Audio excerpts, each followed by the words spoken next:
The massive warship Stellar Dominion hung in space like a dark metal mountain. Inside its command center, Admiral Vexthal stood before a huge display showing star maps.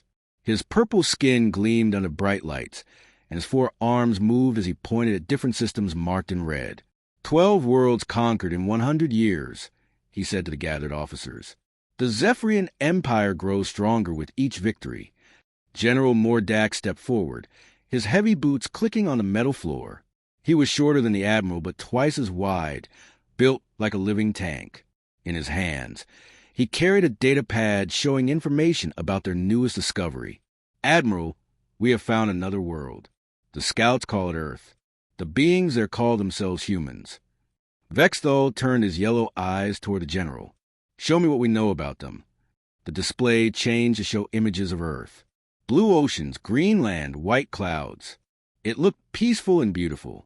Then came pictures of human cities, human vehicles, human weapons. They are primitive, Mordak said with a laugh. Look at their weapons. Metal tubes that fire small projectiles. Their ships barely leave their own world. Most of them cannot even reach their own moon without great effort. Other officers in the room began to laugh as well. Captain Zektor, a thin warrior with scars across his face, shook his head. They look so weak. Small bodies, soft skin, only 2 arms. Their military technology is centuries behind ours, added Commander Velnith. We have energy weapons that can cut through mountains.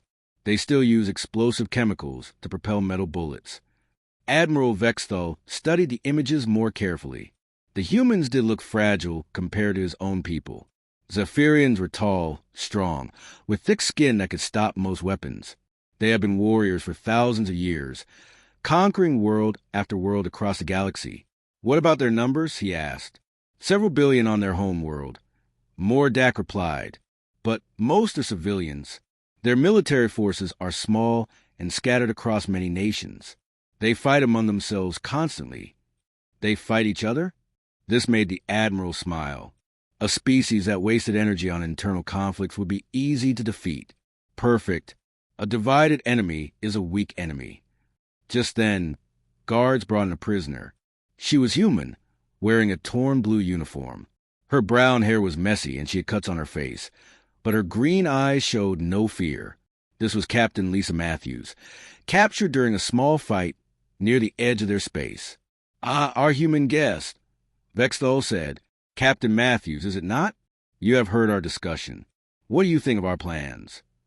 Lisa looked around the room at all the alien faces staring at her. She had been their prisoner for 2 weeks, learning their language, watching how they acted. These beings thought they were so much better than humans. You're making a mistake, she said calmly. The room erupted in laughter. General Mordak slapped his knee. A mistake? Little human, we have conquered 12 worlds. Our weapons are beyond your understanding. Our warriors are bred for battle. That's exactly the problem, Lisa continued. You think you understand us, but you don't. You look at our technology and see weakness. You look at our bodies and see fragility, but you're not seeing what makes us dangerous. Admiral Vexthal found this amusing. And what makes you dangerous, Captain? We don't give up, she said simply. Ever. When everything goes wrong, when we're outgunned and outnumbered, when logic says we should surrender, we find another way. We adapt. We improvise. We turn our weaknesses into weapons. Nonsense, Captain Zektor said. Proper military doctrine is what wins wars. Superior technology, better training, logical tactics. You've never fought humans before, Lisa warned. You've conquered other species, but they probably gave up when they saw your superior forces. Humans are different. We've been fighting each other for thousands of years. We know every dirty trick, every desperate strategy, every way to hurt an enemy who's bigger and stronger. Commander Velnith stepped closer. Your species fights with honor? Honor? Lisa almost smiled. When our survival is at stake, we'll use anything as a weapon. Our own blood, our dying breath, the ground beneath our feet. We'll turn your own weapons against you. We'll learn your weaknesses while you're trying to kill us. The room went quiet for a moment. Then Admiral Vexthal laughed the loudest of all. "Captain Matthews, you speak well for your people. But words cannot stop plasma cannons. Courage cannot defeat superior technology." He turned to General Mordak. "I want to test these humans before we commit to full conquest. Send the Crimson Talon Battalion to attack one of their outer colonies. Let's see how dangerous they really are." Mordak smiled with all his sharp teeth showing. "The Crimson Talons are our finest warriors. 500 of them, with the best weapons and armor, against a small human colony. It will be over in hours." "Which colony should we target?" asked Captain Zector.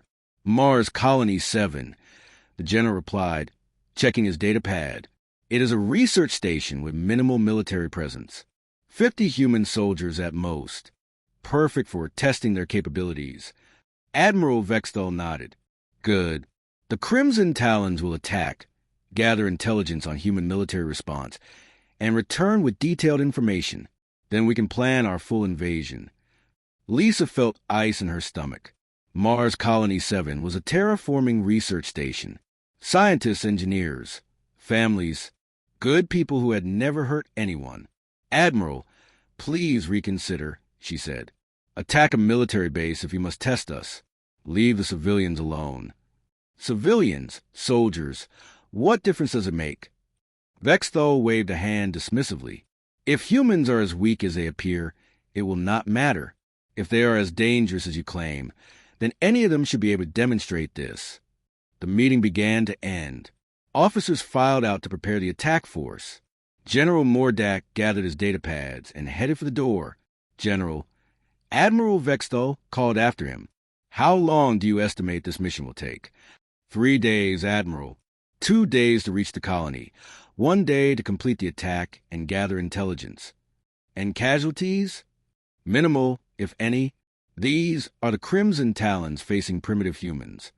As the room emptied, Lisa found herself alone with the Admiral.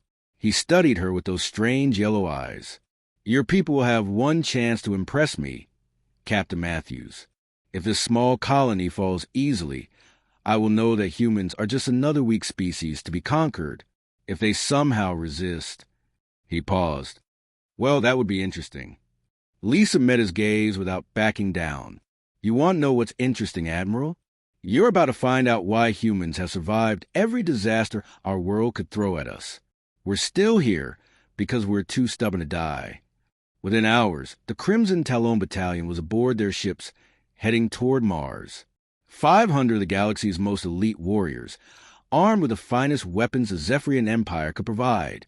They expected to be home within a week, victorious and loaded with intelligence about human weaknesses. None of them would ever return.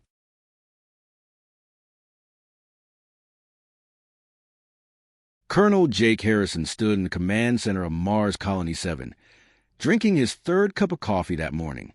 The red Martian landscape stretched out beyond the reinforced windows, dotted with atmospheric processors and mining equipment. It was quiet, peaceful work here on the edge of human space. The colony was home to 200 people, scientists studying how to make Mars more like Earth, engineers maintaining the terraforming equipment, and their families. For protection, they had 50 Marines under Major Troy Bennett, but their job was usually just keeping wildlife away from the equipment. Lieutenant Amy Foster sat at the communication station, monitoring routine traffic from Earth and other colonies. She was young, fresh out of the academy, and this was her first assignment off-world. "Colonel, I'm getting some strange readings on long-range sensors," she called out. Jake walked over to look at her screen. 3 blips were moving toward them, still days away but closing fast. "Could be a supply convoy running early," he said. "Sir, these ships are moving faster than any supply vessel, and they're not transmitting identification codes." Sergeant Pete Collins, head of colony security, looked up from his desk. Pete was older, a veteran of the Mars Rebellion 15 years ago. He had seen combat before, and something about these sensor readings made him nervous. "Colonel, maybe we should contact Major Bennett. Get the Marines ready just in case." Jake nodded. Better safe than sorry. "Amy, try to contact those ships. Ask them to identify themselves." "Pete, Find a major and tell him we might have visitors. In the science lab, Dr. Helen Rodriguez was working on atmospheric samples when her assistant ran in with news about the approaching ships. Helen had been on Mars for 5 years, turning the dead world into something humans could live on. She was a small woman with gray hair and gentle hands, but she knew every piece of equipment in the colony. "Unknown ships," she asked. "That's unusual. We're not expecting anyone for another month." The next 2 days passed slowly. The unknown ships kept coming, and they still wouldn't respond to radio calls. Major Bennett quietly moved his Marines to defensive positions around the colony. They checked their weapons and ran through emergency procedures. On the third morning, everything changed. "Colonel," Amy's voice was sharp with alarm. "The ships just dropped out of hyperspace at the edge of the system. They're not human designs, sir." Jake grabbed his communicator. "Major Bennett, we have a problem. Unknown alien vessels in system. This is not a drill." The Marines moved fast. They had trained for this possibility, even though no one really expected it to happen. Within minutes, every human in the colony knew they might be under attack. Dr. Rodriguez ran her lab and began shutting down the atmospheric processors. If there was going to be a fight, she didn't want poisonous gases mixing with their air supply. But as she worked, an idea began to form in her mind. The processors could do more than just clean air. Sergeant Collins gathered a security team and began checking the colony's defenses. They had some automated guns, energy barriers, and a small shield generator. Not much against a real military attack, but it was what they had. The alien ships came fast. 3 sleek vessels that looked nothing like human designs, all curves and angles that hurt the eyes to look at. They took positions around the colony and began scanning everything. Then they started talking. The voice that came over the radio was strange, speaking English with an odd accent. "Human colony, you will surrender immediately. We are the Crimson Talon Battalion of the Zephyrian Empire. Your resistance is futile." Colonel Harrison picked up the microphone. "This is Colonel Jake Harrison, commander of Mars Colony 7. State your intentions. We are here to test your military capabilities. You will be defeated so that we may learn about human weaknesses. Surrender now and your deaths will be quick." Jake looked around the command center at his people. Amy was pale, but still working her controls. Pete was loading his rifle with steady hands. Through the windows, he could see Major Bennett's Marines taking cover behind mining equipment. "I'm afraid I can't do that," Jake said into the microphone. "This is our home. You want it, you'll have to take it." The attack began immediately. Energy beams rained down from the alien ships, burning through the colony's outer walls like they were made of paper. The human shields flickered and died under the assault. Automated gun turrets fired back, but their bullets bounced harmlessly off alien armor. Major Bennett's Marines spread out across the colony, using every piece of cover they could find. The aliens landed their troops quickly, tall purple beings in advanced armor, carrying weapons that could punch through steel. The first wave of Zephyrian warriors expected to overwhelm the humans in minutes.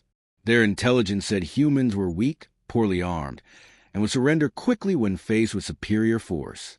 They were wrong. The Marines didn't fight like any military forces Zephyrians had encountered before. Instead of formal battle lines, they used hit-and-run tactics. They would fire from behind cover, then disappear into the maze of colony buildings and equipment.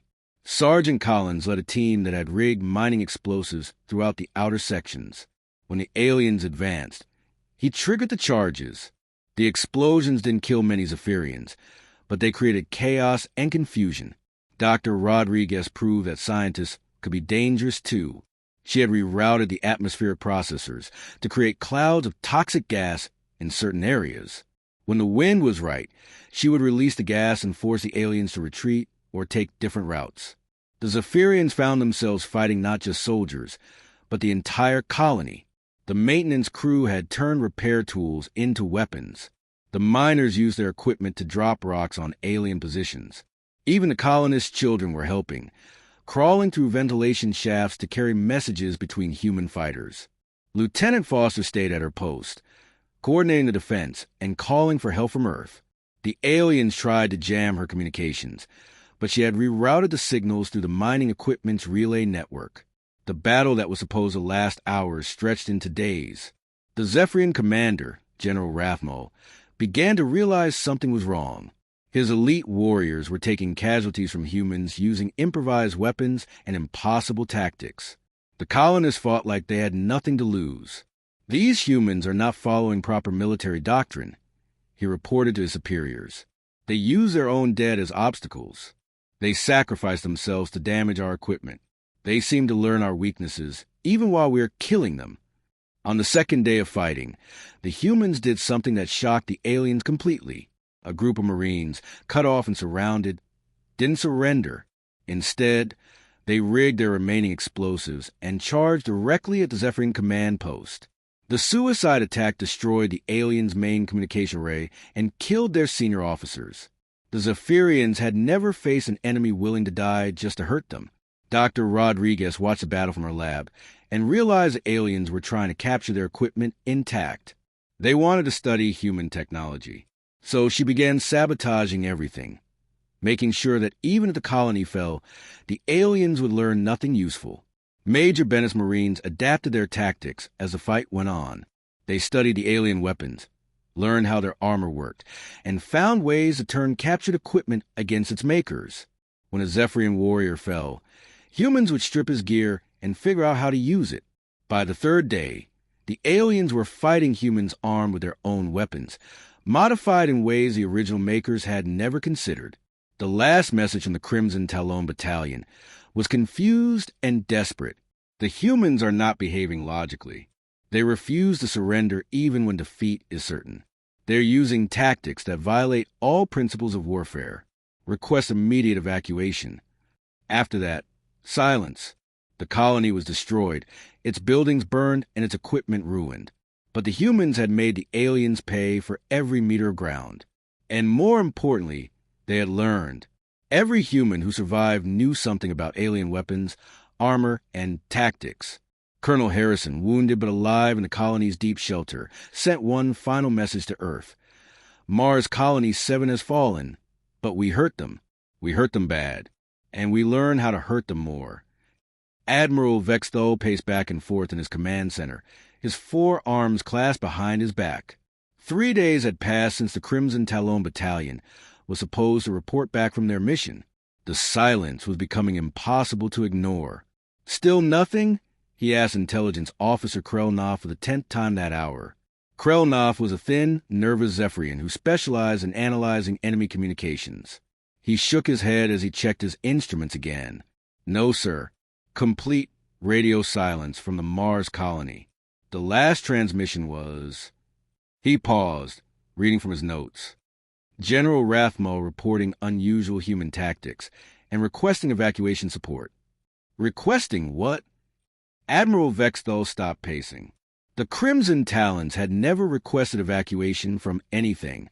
They were the elite, the best warriors the Empire had ever produced. "Sir, perhaps we should send a reconnaissance ship to investigate," suggested General Mordak. He was trying to sound calm, but worry was clear in his voice. Before the Admiral could respond, guards brought in another human prisoner. This was Commander Kate Sullivan, a naval officer captured during a skirmish near Jupiter. She was older than Captain Matthews, with gray streaks in her black hair and scars on her hands from years of military service. "Commander Sullivan," Admiral Vexthol said, "perhaps you can explain why our forces have not returned from Mars Colony 7. Kate looked at him with steady blue eyes. She had been listening to the aliens talk for weeks, learning their language and their fears. "How many did you send?" 500 of our finest warriors, with advanced weapons and armor," the Admiral replied. "Against a research colony with 50 Marines?" Kate almost smiled. "And they're not coming back." The room went silent. Even the constant humming of the ship's engines seemed quieter. "What do you mean, not coming back?" General Mordak demanded. Kate shrugged. "I mean exactly what I said. You sent 500 soldiers to attack 50 humans, and they're gone, dead, captured, or running. Probably dead." Krelnoff started to object. "Impossible. Our weapons are far superior to human technology. Our armor can stop any projectile your species uses. You're still thinking like engineers, Kate said. You see our guns and think about how they work, but you don't understand how we think.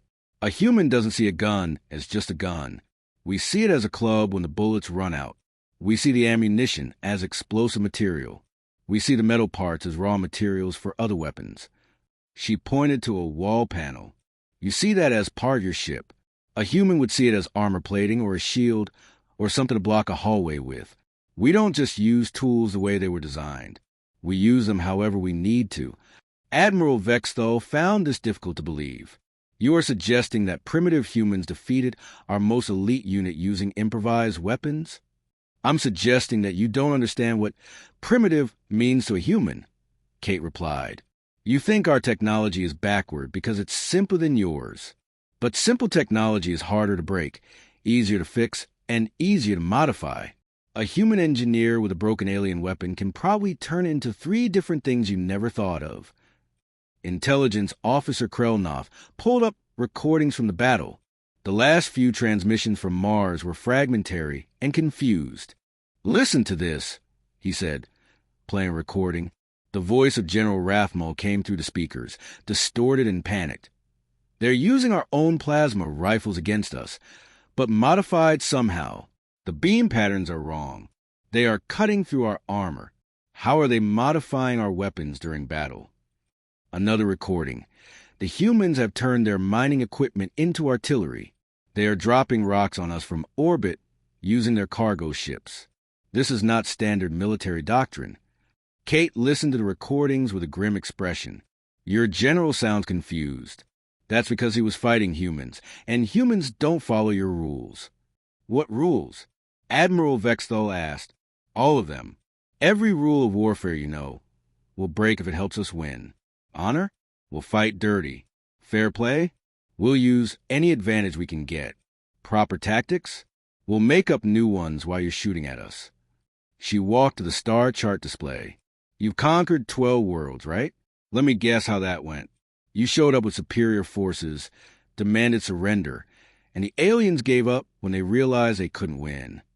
The aliens in the room looked at each other. That was exactly how their previous conquests had gone.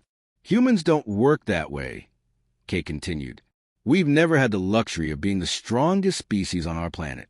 We had to compete with animals that were bigger, faster, and stronger. We learned to survive by being smarter and more stubborn. General Mordak was growing impatient. Stubborn does not stop energy weapons. No, but it makes you keep fighting when logic says you should quit. It makes you try desperate things that might work when conventional tactics fail. Your warriors probably couldn't understand why humans kept attacking even when they were losing. Kate pointed to Captain Matthews, who was standing quietly in the corner. Lisa tried to warn you. She told you that humans don't give up, but you thought that was just primitive bravery. What else could it be? Admiral Vexthal asked. Tactical flexibility. Kate said, when a human is losing a fight, we don't just try to fight harder. We change the rules of the fight. We turn it into a different kind of battle, one where our weaknesses might become strengths.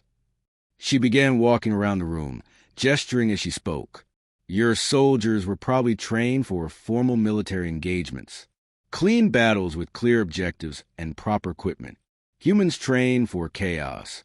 We expect our plans to fail and our equipment to break. Krelnoff was studying more battle recordings. Commander Sullivan, explain this transmission. The human scientist has weaponized their atmospheric processing equipment. They're using terraforming gases as chemical weapons. How did they know to do this? They didn't know, Kate replied. That's the point. Some human looked at a machine designed to make air breathable and thought, I wonder what would happen if I reverse this process. Then they tried it and it worked.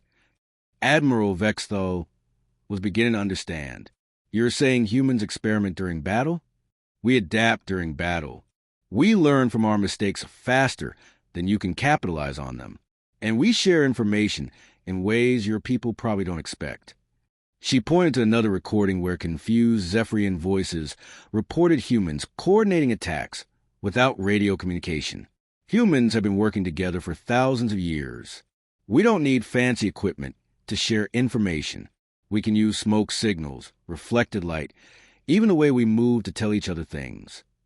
The silence stretched on as the implications sank in. Finally, General Mordak spoke up. What should we do about Mars Colony 7? Admiral Vexthal considered the options. The smart thing would be to write off the Crimson Talon Battalion and try a different approach. But he was a military commander with a reputation to maintain. Prepare the Iron Serpent Legion, he ordered. 2,000 warriors, heavy assault equipment, orbital bombardment capability. If humans are as dangerous as they appear, we will use overwhelming force. Kate Sullivan shook her head. Admiral, you're making the same mistake again. What mistake? You think this is about numbers and firepower. But your real problem is that you still don't understand what you're fighting. You're not fighting a military force. You're fighting a species that has spent its entire history learning how to kill things that were bigger and stronger. General Mordak laughed, but it sounded forced. 2,000 Iron Serpent warriors will be sufficient to handle any primitive tactics. Maybe, Kate said quietly, but I guarantee they won't come back the same, if they come back at all. Admiral Vexthal dismissed the human prisoners and called his senior officers together for a planning session. The Iron Serpent Legion would launch within hours, with enough firepower to destroy the entire Mars colony from orbit if necessary. But as the meeting ended and officers filed out to prepare the massive assault force, Krelnoth stayed behind. He had been listening to more battle recordings, and he was starting to understand what the human prisoners were trying to tell them. Admiral, he said quietly, what if they're right? What if we're not just fighting humans, but fighting the entire human way of thinking? Admiral Vexthal looked at him with those cold yellow eyes. Then we will have to teach them a new way of thinking, the Zephyrian way. But even as he said it, he wondered if 2,000 warriors would be enough. The Iron Serpent Legion arrived at Mars to find a graveyard. General Torvac stood in the command center of his assault ship, looking down at the remains of Mars Colony 7 through his ship sensors. The colony was destroyed, but not in the clean, efficient way he had expected. Instead of surgical strikes and organized conquest, he saw evidence of a brutal, chaotic battle that had raged for days. Sir, we're detecting scattered debris from Crimson Talon equipment across a wide area, reported his intelligence officer. And sir, there are bodies. Torvac was a veteran of many campaigns. He was larger than most Zephyrians, with thick armor plates grafted into his skin and weapons built into his arms.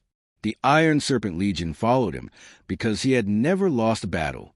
Show me, he commanded. The images that came up on his screen made him pause.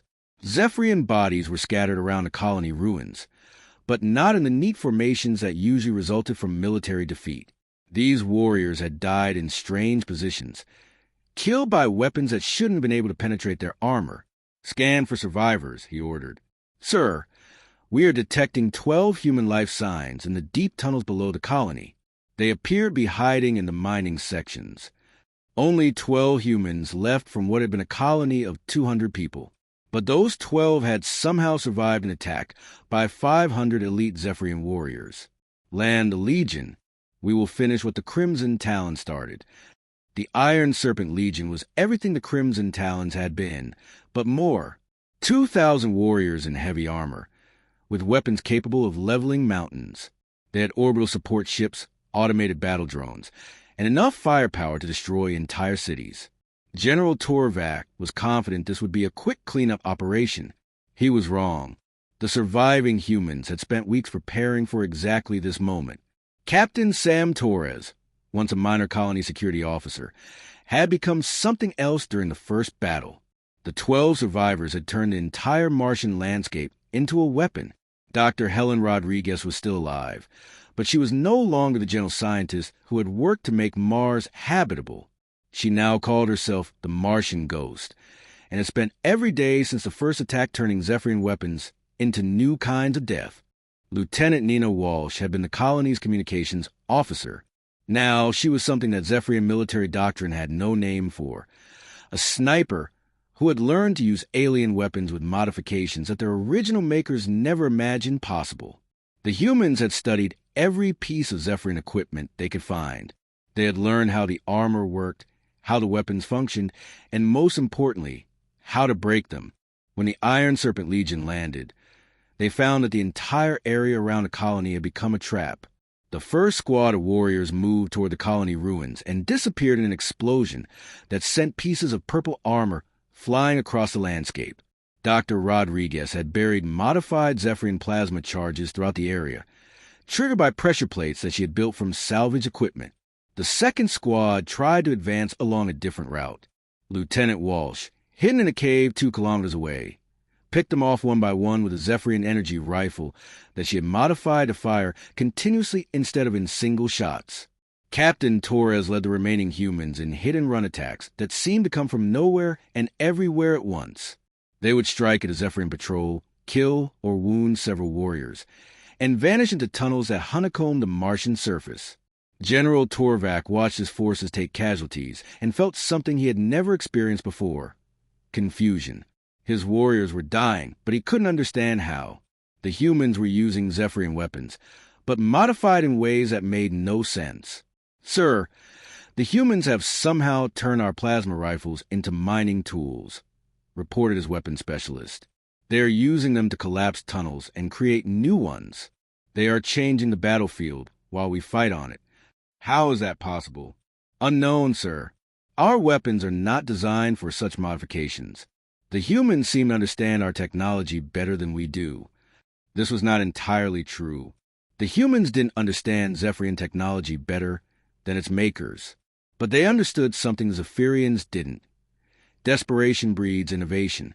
Dr. Rodriguez had spent weeks taking apart alien equipment with nothing but basic tools and desperate determination. She didn't understand how it worked, but she understood what it did. And if you understand what something does, you can often figure out how to make it do something else. Lieutenant Walsh had never been trained as a sniper, but she had discovered that Zephyrian energy weapons were incredibly accurate if you could solve the overheating problem. Her solution was crude but effective. She had rigged a cooling system using Martian ice and salvage pipes. The modifications shouldn't have worked. By every principle of Zephyrian engineering, they should have failed catastrophically. But they didn't fail because humans don't modify technology to make it better. They modify it to make it work for their specific needs, even if those needs are impossible. On the second day of the assault, General Torvac received reports that chilled him. "Sir, 3 of our assault vehicles have been disabled. The humans have somehow weaponized their mining equipment to drop rocks on us from orbit." "What?" "They are using their cargo ships, sir, loading them with Martian rocks and dropping them on our positions. The impacts are equivalent to orbital bombardment." Torvac stared at the tactical display. The humans had turned their own supply ships into kinetic weapons. It was crude, inefficient, and completely outside any military doctrine he knew. It was also working. "Sir, we have another problem. The human called the Martian Ghost has infiltrated our supply depot. She has sabotaged our ammunition using our own explosives." General Torvac was beginning to understand why the Crimson Talons had never reported back. These humans weren't just fighting a battle. They were rewriting the rules of warfare as they went. On the third day, something happened that broke the general's confidence completely. A single human, wounded and apparently unarmed, walked out of the colony ruins carrying a white flag. It was Captain Sam Torres, and he wanted to talk. "I will speak with their leader," Torvac decided. Perhaps the humans were finally ready to surrender. Torres was smaller than any Zephyrian, wearing improvised armor made from salvaged alien materials. He had burns on his arms and a limb from a plasma wound, but his eyes were calm and steady. "General Torvac," he said in surprisingly good Zephyrian, "we need to discuss terms." "Surrender terms?" the general asked hopefully. Torres smiled. It was not a pleasant expression. "No, terms for your withdrawal." The audacity of it was staggering. 12 humans, fighting 2,000 elite warriors, were demanding that the aliens leave. "You cannot be serious," Torvac said. "I'm completely serious. You lost 300 warriors in 3 days. We've lost no one. At this rate, we'll kill your entire force within 2 weeks. Impossible. You are outnumbered more than 100 to 1. Torres pointed to the battlefield around them. Look at your casualty reports, General. We're not outnumbered. You're just spread out. And that was when General Torvac realized the terrible truth. The humans hadn't been defending the colony. They had been hunting his warriors, one by one, using the entire planet as their territory. You see, General, this isn't your kind of war. This isn't formation fighting with clear objectives and proper equipment. This is survival warfare, and humans have been practicing it for thousands of years. Torres began walking back toward the ruins.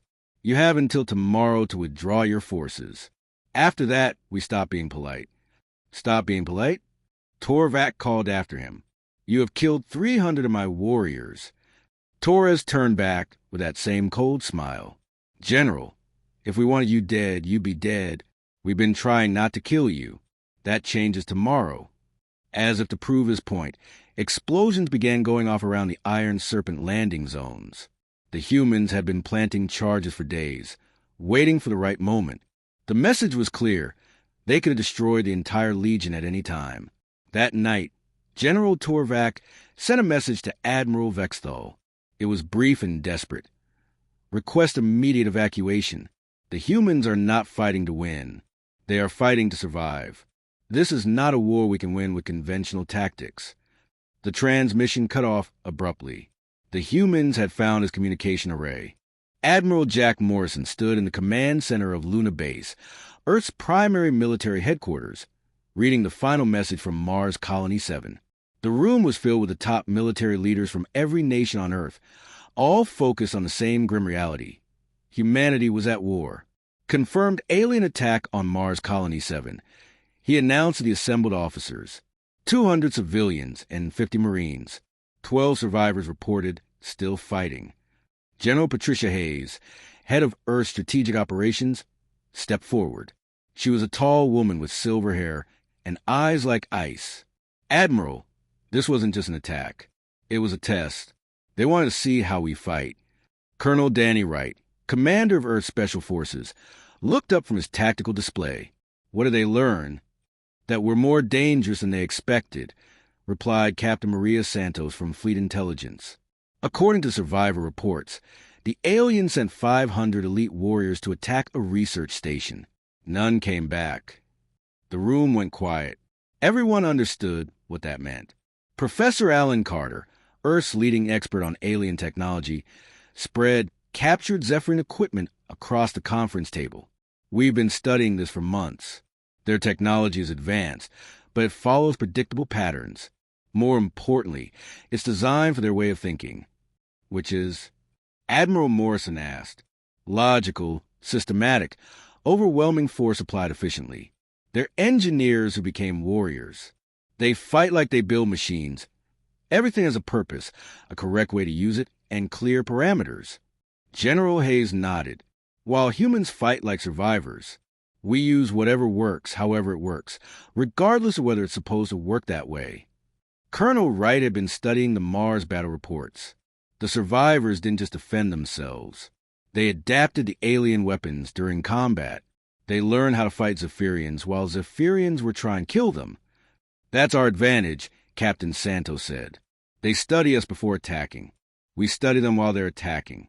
They plan for what they expect. We react to what actually happens. Admiral Morrison called up a holographic display of the solar system. Red markers showed Zephyrian forces gathering at the edge of human space. Intelligence suggests they're preparing a major assault, probably targeting Earth directly. How long do we have? General Hayes asked. Days, maybe weeks. But Admiral, we're not going to wait for them to come to us.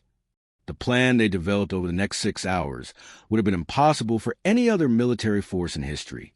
It required coordination between every nation on Earth, the conversion of civilian ships into weapons of war, and tactics that violated every rule of conventional warfare.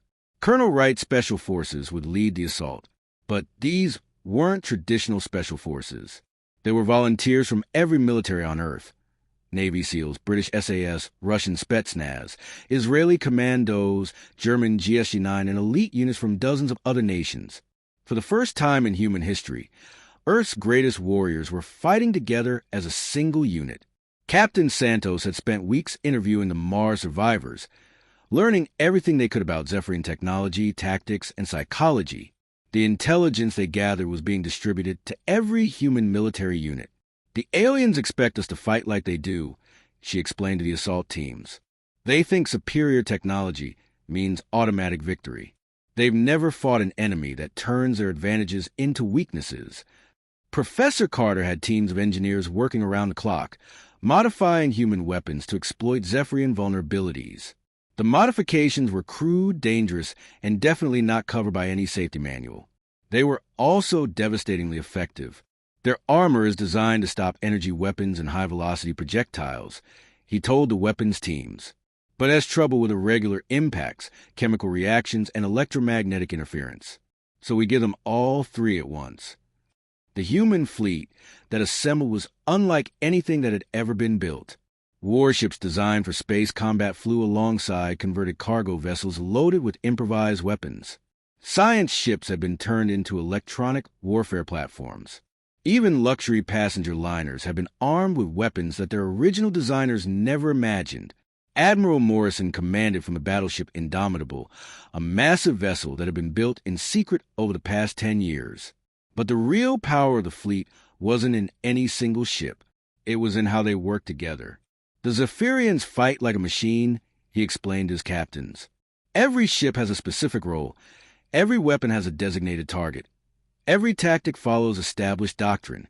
We're going to fight like a swarm." The plan was simple in concept, nightmarish in execution. The human fleet would jump into the Zephyrian staging system and immediately scatter. Instead of forming battle lines, they would attack from every direction at once, using tactics that changed faster than the enemy could adapt. Colonel Jake Harrison, recovered from his wounds at Mars Colony 7, led a team of Marine specialists aboard modified assault ships. Their job was to capture alien vessels and turn them against their own fleet. It was dangerous, probably suicidal, and exactly the kind of mission that humans specialized in. "Remember," he told his Marines, "we're not trying to fight better than them. We're trying to fight differently than they can handle." Dr. Helen Rodriguez, the Martian ghost herself, had been brought to Earth to help design new weapons. Her specialty was taking enemy technology and modifying it in ways that its creators never intended. She worked with teams of engineers to create weapons that were part human engineering, part alien technology, and entirely outside any military manual. The night before the fleet launched, Admiral Morrison addressed the entire force. Thousands of humans from dozens of nations, all united by a single purpose. "The aliens think they understand us," he said. "They think we're primitive, weak, divided. They're about to learn that humanity's greatest strength isn't our technology or our numbers. It's that we never, ever give up." Captain Torres, speaking from Mars via quantum communication, added his own message. "They want to test us? Fine. Let's show them what humans do to people who hurt our families." The fleet jumped to hyperspace carrying weapons that had never been tested, tactics that had never been tried, and soldiers who were ready to improvise solutions to problems that didn't exist yet. General Hayes remained on Earth to coordinate planetary defenses, but her last message to the fleet was simple. "Remember, you're not just fighting for Earth. You're fighting for every human who ever looked up at the stars and dreamed of what was out there. Don't let us down." As the Indomitable entered hyperspace, Admiral Morrison received a final intelligence update from Captain Santos. The Zephyrian fleet was massive. Hundreds of ships, thousands of warriors, enough firepower to sterilize entire planets. "Sir," she said quietly, "we're outnumbered 10-1. Morrison looked at the tactical display, showing the human fleet. Military vessels from every nation on Earth, converted civilian ships, experimental weapons platforms, and more improvised solutions than any military planner would ever approve. "Captain," he replied, "that just means there are enough targets to go around." The battle that was about to begin would determine whether humanity remained free or became another conquered species in the Zephyrian Empire. But as the human fleet prepared to drop out of hyperspace into enemy territory, every person aboard knew one thing for certain. They would make the aliens remember this day for the rest of their lives, however long those lives might be. The human fleet dropped out of hyperspace into chaos. Admiral Jack Morrison stood on the bridge of the Indomitable, watching as hundreds of human ships materialized in the Proxima Ket system. Before them stretched the largest military force the Zephyrian Empire had ever assembled, 1,000 warships arranged in perfect formation, weapons charged and ready to begin the conquest of Earth. All ships, execute Protocol Vendetta, Morrison commanded. Immediately, the human fleet scattered like a flock of birds startled by a predator. Instead of forming battle lines, they spread out in 3 dimensions, attacking from every possible angle. It was beautiful, terrifying, and completely unlike any military maneuver the Zephyrians had ever seen. Admiral Vexthal watched the human arrival from his flagship and felt confusion wash over him. Where were their formations? Where was their command structure? The humans appeared to be attacking at random, without coordination or strategy. He was wrong. The human attack was coordinated, but not in any way the Zephyrians could understand. Instead of rigid command structures, the human fleet used adaptive coordination. Every ship captain had been given the same basic objective: cause maximum damage using any means necessary. How they achieved that objective was left to their individual creativity. The results were devastating.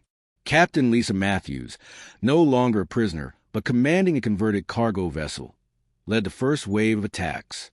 Her ship, the Earth's Fury, had been loaded with modified mining equipment that turned asteroids into kinetic projectiles. She didn't attack the Zephyrian warships directly. Instead, she bombarded them with rocks moving at significant fractions of light speed. Colonel Danny Wright's Special Forces teams launched from hidden positions throughout the fleet. Their mission was simple: board enemy ships and turn them against their own fleet. The Zephyrians had never encountered boarding actions before. Their ships weren't designed to repel invaders who were already inside. Dr. Helen Rodriguez's weapon modifications proved their worth immediately. Human missiles that should have been stopped by Zephyrian shields instead passed right through them, using frequency modulators that confused the alien defense systems. Energy weapons modified with human engineering burned through armor that was supposed to be invulnerable. But the real shock came when the Zephyrians tried to respond with conventional tactics. General Mordak commanded a squadron of heavy cruisers in the traditional Zephyrian formation, ships arranged for maximum firepower concentration, moving in coordinated patterns that had worked for centuries. When he targeted the nearest human vessel, a science ship that appeared to be defenseless, he expected an easy kill. The science ship Discovery didn't try to run or return fire. Instead, it released clouds of metallic chaff that played havoc with Zephyrian targeting systems. Then it launched dozens of small pods that attached themselves to enemy hulls and began drilling through armor using modified mining lasers. When General Mordak's ship tried to shake off the pods, they exploded, opening holes in the hull that allowed the vacuum of space to do the rest. How are they doing this? Mordak demanded of his weapons officer. These are not military vessels. They are civilian ships with improvised modifications. Sir, the humans appear to be using their entire fleet as a weapon system. Each ship has been modified for a specific tactical role, but they are coordinating like a single organism. That was exactly right. The human fleet fought like a living creature. When one part was damaged, other parts adapted to compensate. When Zephyrian forces concentrated on military targets, civilian ships moved into attack from unexpected angles. When the aliens tried to eliminate the improvised weapons, purpose-built warships struck at their command vessels. Admiral Vexthal found himself fighting an enemy that seemed to learn from every exchange of fire. Human tactics evolved during the battle, adapting to Zephyrian responses faster than the commanders could develop counter-strategies. Colonel Jake Harrison led a Marine assault team aboard a modified passenger liner toward the Zephyrian flagship. His mission was to capture Admiral Vexthal and end the battle quickly. But as his ship approached the massive alien vessel, he realized they had a problem. "Colonel, their point defense systems are too strong.